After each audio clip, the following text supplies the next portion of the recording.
Hello everyone and welcome back to the Cyclocross Social Podcast. Today we're going to be doing a weekly news update. We're going to discuss some news from the Tour de France, of course. We're going to be discussing a bit of transfer news. Kevin Kuhn has announced a new team and we'll probably venture into one or two other topics. And with me to that, as always, Issam, thank you so much. Yes, thank you for having me. Of course, the biggest news right now is the Tour de France, and as I can imagine, you've probably had multiple podcasts in your feed about the Tour, so as you can expect from us, we'll take a slightly different approach. We're going to focus on the cyclocross riders. I think in our previous episode after the Dauphiné, we already previewed a bit and we've given quite some extensive coverage to Van der Poel, and that we were thinking that this tour would be different, and certainly we weren't alone in that. Today, the second stage towards Boulogne-sur-Mer. Truly one of the worst French towns I visited, I must say, but here we are, Van der Poel taking the win. It was a quite entertaining final 10 kilometers, I would say. Some attacks, some moves, but in the end, nothing too crazy. No real major attacks, but a nice open battle for the stage win. Van der Poel, without domestiques, needed to do a lot of work by himself, but he managed to win in a sprint which looked closer from the front angle than it actually was. Perhaps it was still closer than you would expect, but you need to factor in all the work that he did, of course. It was somewhat of a controlled chaos this stage. I mean, it was we were kind of anticipating attractive racing, and I guess it somewhat came to us in the later phase of the race, but it was somewhat controlled, and everybody kind of knew who to follow and what moves were going to be decisive. And in the end, it all came down to that the final push and kind of the names that we were expecting, but it was then still. We still didn't really know how it would all unfold. And I think that was the whole charm of this race and this stage, that we were kind of looking into how it would all play out. And eventually it did play out the way it did with the sprint. And Van der Poel, I would say relatively easy, was able to sprint away from the rest. It was the only real sprinter of such a caliber remaining there. He is the only one who you can, in flat sprints, if everything goes his way, see finish in the top 10. He was up against riders who are more punchers. Alaphilippe, actually quite cool to see him turn back the years to an extent with that horribly timed attack, but still. And then Gregoire was up there, Pogacar, of course, the GC riders really, and a couple of more Ardennes Classics type riders. So in that sense, it's not really the surprise that he wins that sprint. He was heavily favored after all. Regarding Alpecin, Issam, no news on the new sponsor so far. The Koenig going to need to be replaced at the end of the season. Of course, this should be the perfect advertisement for them, right? They've won the first two stages, yellow jersey with two different riders now. Philipsen, huge name in Belgium. Van der Poel, huge name, well, not only in Belgium, also the Netherlands, just generally Europe. How do you look at that? Because, of course, the model of Alpecin is known, right? They have a relatively limited budget in terms of the performances they give. They are in the middle of the pack. They're not a team like Visma or UAE with budgets towards 50 million. No, rumored to be around 25 to 28 million euros. Part of the salary of Van der Poel coming in through Canyon. Model we know from Argo Shimano back in the day, sprinters doing well with that. Surely you would think that now it's doable for them to attract a new co-sponsor. Although last year we would have said the same about Intermarché Wanty when they won the green jersey and 3 stages with Girmay, and, well, it's still the same team name there with the same small budget. It's difficult to say in what stage they are in terms of actually having a new sponsor, but it wouldn't surprise me if there is some news coming out one of the rest days, because that's actually a very good time to do so. But then again, there are not that many rumors at the moment. So, we have seen it that in the past as well, that it's just very difficult to really get a sponsor that is willing to put in quite some money and be dedicated to the team and for several years, really go for a long commitment and be loyal to the team in a way. And that is currently the environment that we have in cycling. And, despite the results that they have booked so far, it seemed to be somewhat of a challenge to get a sponsor. And, I don't think that they are in a position right now that they should worry all too much, because I think it will come to them anyways, and they must have been in talks with several potential candidates. So I don't think that they are in trouble yet. I think, however, that if we would get out of this Tour de France and there's no news on it whatsoever, the closer it will get to the end of the season, I think then you could maybe see it as troublesome. But I think at the moment, it's still perfectly in line with what a team could potentially do in terms of announcing it and the whole situation still being under control. And, we have to wait and see how that will play out, but I don't think Alpecin currently is in trouble. There are two things that worry me here. First, there's no rumors coming out in the Belgian papers about a number of options. Typically you hear, they are talking with a number of companies, and sometimes they even list them, but none of that.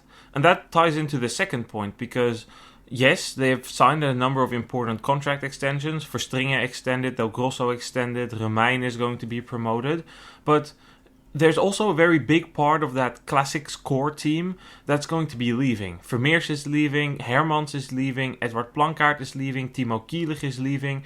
That's a lot of the riders that supported Van der Poel in the Classics. And if you look at what's coming in, they've announced Romein coming up. He's been very good. Dox is coming up and Belmans is coming up.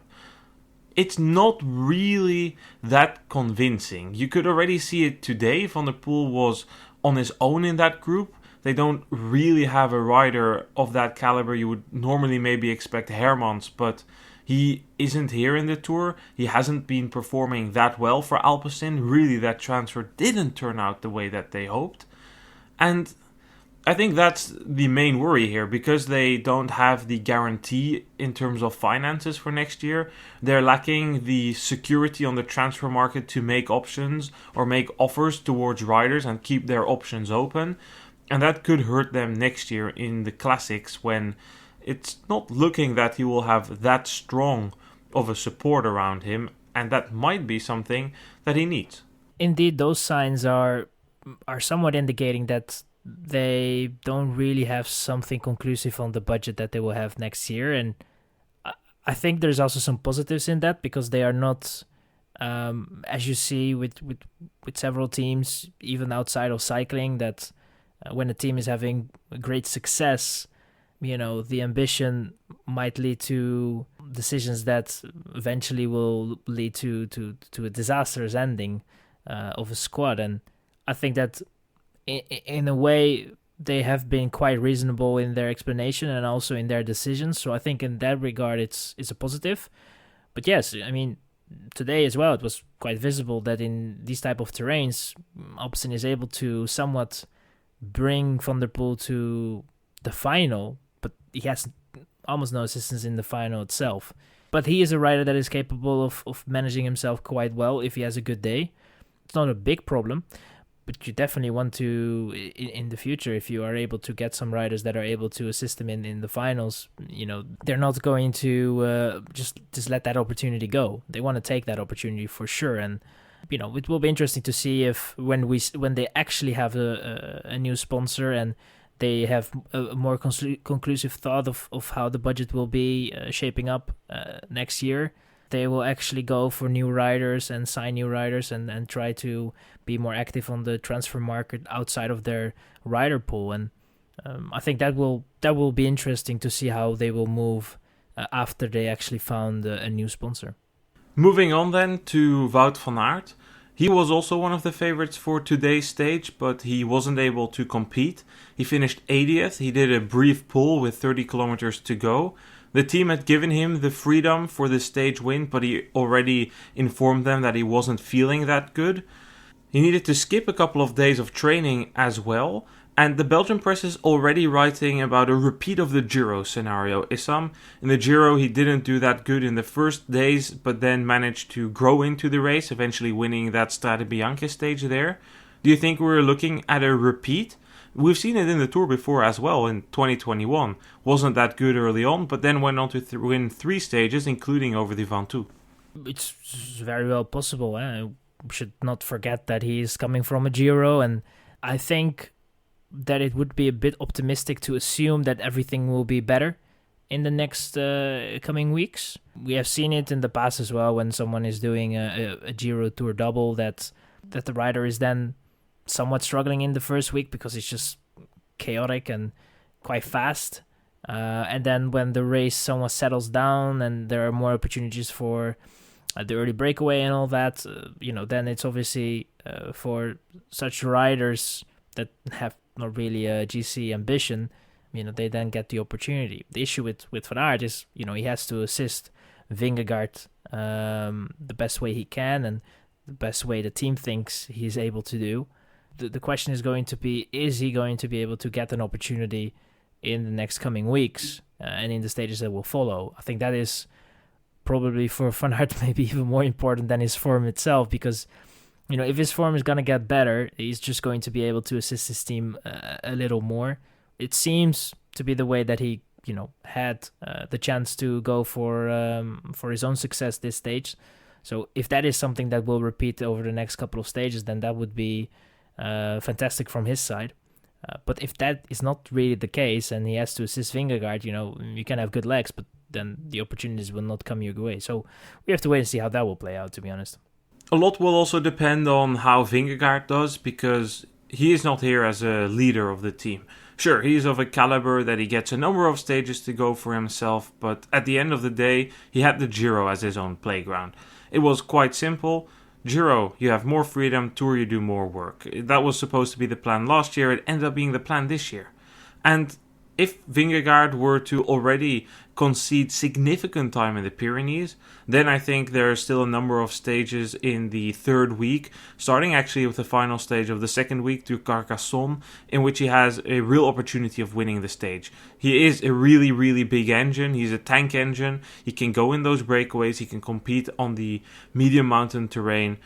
So there, even if the first week doesn't go as planned, there's still plenty of opportunities for him to do well. Of course, as a fan, Issam, what I want to see is Van Aert just have a team that supports him and him just getting the opportunity to race for the stage win every single day. Because when he races attacking in a Grand Tour, it's really, really nice to watch. And especially if he doesn't need to be on the domestique duties, it would be very interesting to see him make a play for the mountain stages as well, like we saw on the Vuelta last year. It was quite cool, I must say, to see him compete for the KOM and the points jersey at the same time.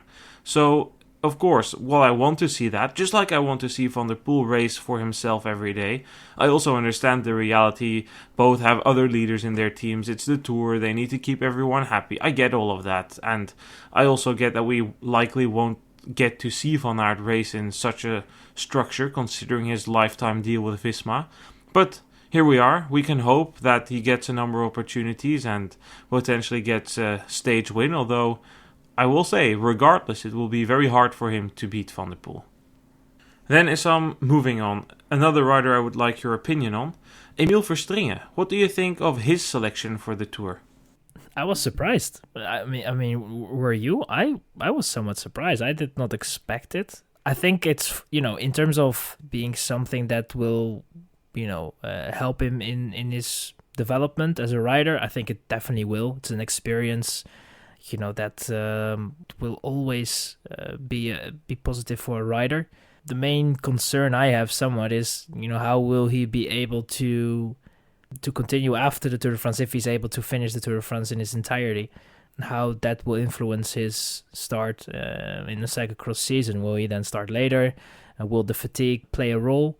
There is quite a gap between the Tour de France and cyclocross season, but still, we have seen that sometimes that could still play a role going into November. So it's going to be interesting to see how that will play out. But I think for him as a rider, I think it's a great opportunity, and I would say again somewhat unexpected, but great to see that he got the opportunity.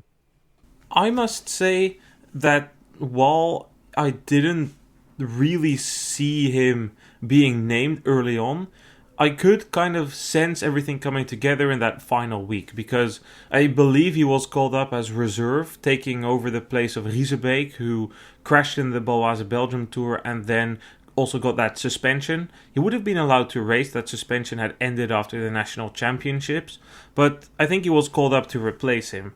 His Tour de Suisse was really good because he finished 16th in that climbing time trial at the end, and the day before he was also up there. I think he finished something like 15th, maybe 17th, somewhere around there. It was also a top 20 finish. That was good. I think he's having a really solid season. He was last year also strong in the U23 road race, the World Championships that is. He did a lot of useful work for Vidar and Segaert. I remember that performance there in the rain. I'm quite curious to see what direction he will go in. Of course, we can see from his figure and posture already, this is not a powerhouse. He's more of a climber. But I'm really, really curious to see what direction his career will take. Will he become a breakaway rider? Will he become a rider type like Sandro Murice? That remains to be seen. Another rider on that team, Issam, is on their women's side, Puck Pieterse. We speculated about this a bit earlier, but she's now also gone on record saying that for this year's tour, she's targeting the general classification. What do you think? Positive, right? I think it's exciting times. It will be somewhat difficult, but I feel that she has really improved in her climbing abilities, and when you are improving the way she has been doing, I think then obviously it will raise that question of why not go for a GC, and it's definitely within reach to go for a podium.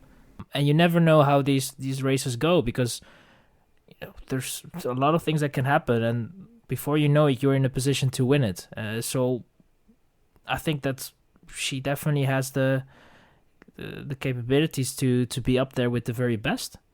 And it will be interesting. I think it will be a new experience for sure. So that will obviously also bring some inexperience, I guess, and you will be prone to mistakes. But I think overall it's definitely going to be interesting to see how she will shape up with the very best, because it's the likes of a Vollering. It's hard to beat, but it's definitely not impossible, and they can also have a very bad day. So it will be interesting. I'm actually looking forward, and it will be it will definitely spike my interest even more for the Tour de Femme, I guess, because it's quite interesting to see how that will shape up. I think we discussed it after the Liège episode, like somewhere around that period. In one of the episodes, we discussed that this would only be a logical next step, right? Last year, she won the white jersey. She finished 11th in GC. She was up there, but the stage to Alpe d'Huez was really just that bit too hard.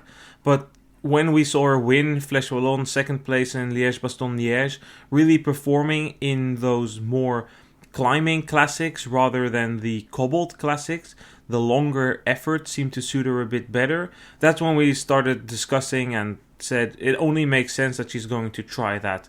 I will repeat what we said back then. It's becoming, at that point then, increasingly important that you also make choices what you're going to do. If your goal is to compete maybe next year or the year after for the GC of the Tour de France Femmes, then you really need to make decisions, because I don't really think it's sustainable to then just work with 3 weeks of rest throughout the season, 1 week after your spring campaign, do mountain bike racing, now training at altitude, preparing for Mountain Bike World Cup, but also for the Tour de France Femmes. I think then at that point you've really at some point just need to take a longer break wherever that may be, because probably the World Championships this year will be another goal. Makes sense. Also quite some climbing there in Rwanda. But yeah, I think a top 10 should definitely be on the cards. That's not a hot take at all. If everything goes well, maybe a top 5. But the competition is quite fierce. So we'll see. Then the final topic, Issam, Kevin Kuhn. We reported a couple of weeks ago that, and I believe we were the first one, that his contract with Charles Ligois, the Intermarché cross team, didn't get extended. We then speculated, and I think you were the first one in that episode to say, well, maybe Heizomat can pick him up, and sometimes the most obvious answer is also the correct one, because he's indeed signed with the German team. Yeah, I mean, it's not really a surprise, is it? I mean, it was definitely, I think, for him, it all made sense to go for such a move, and it also made sense for the team to pick him up and add him to the roster. And I think, it only makes sense. So I think for him it's going to be good because it seems that they are, the environment that they have there is quite pleasant, and the riders enjoy racing for that team.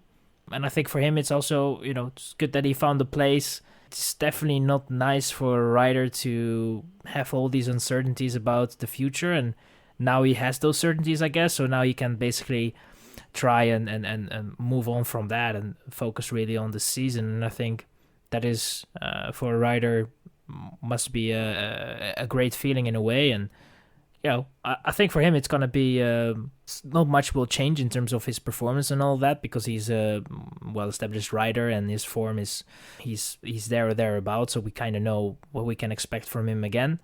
So I don't expect any crazy improvements from him joining Heizomat, but I think that it will overall be definitely a transfer that we might see, that he is even more at his place, and that could potentially help with performing just a little bit better, and that will be interesting to see. But I think overall it's a transfer that was definitely within things that we could expect.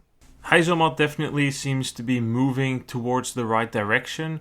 Now also with that connection with Cube, their mountain bike team, you've seen them be quite clever in the riders they pick up. They had Ruek, which they picked up, and then had a really good season for them before he then decided to focus more on mountain biking. They've picked up Hendricks, they picked up Kuhn now.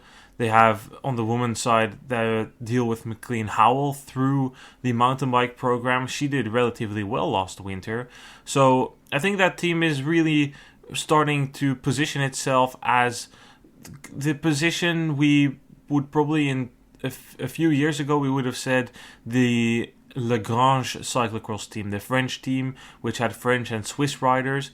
They were in the position that they were the best and the biggest cyclocross team from outside of the Netherlands and Belgium. They had big ambitions, and Heizomat seems to be heading towards that direction. Also with Nico Verhoeven, they have an experienced man leading the team. Verhoeven doing that on a voluntary basis. He used to work with, when the team was still called Jumbo. He moved out of there. His daughter has raced for the Coaster Bouwpunt, or the predecessor of that, when it was still called Van de Meulen. But yeah, they really seem to be heading in the right direction, and I've said it before, I don't really know what they're doing at the Intermarché cross team. There's been signings, there's been departures, but it doesn't really seem that coherent, and I wonder what direction that will take. They will need to dig deep to extend Gerben Kuipers. Maybe this is a sort of preparation for that. They're just like, well, we need to make choices in order to keep Kuiper. We need to let Kuhn go. Maybe they try and replace him with someone else. I don't know. It's very quiet there.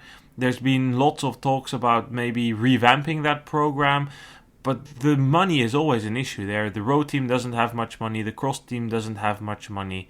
So yeah, I wonder what direction that program is going to take. They're still lending Molengraaf from other teams and disciplines. What will happen there? Lots of question marks around that team. Good, then I think we've briefly gone over the most important topics of the last couple of weeks. Issam, thank you so much.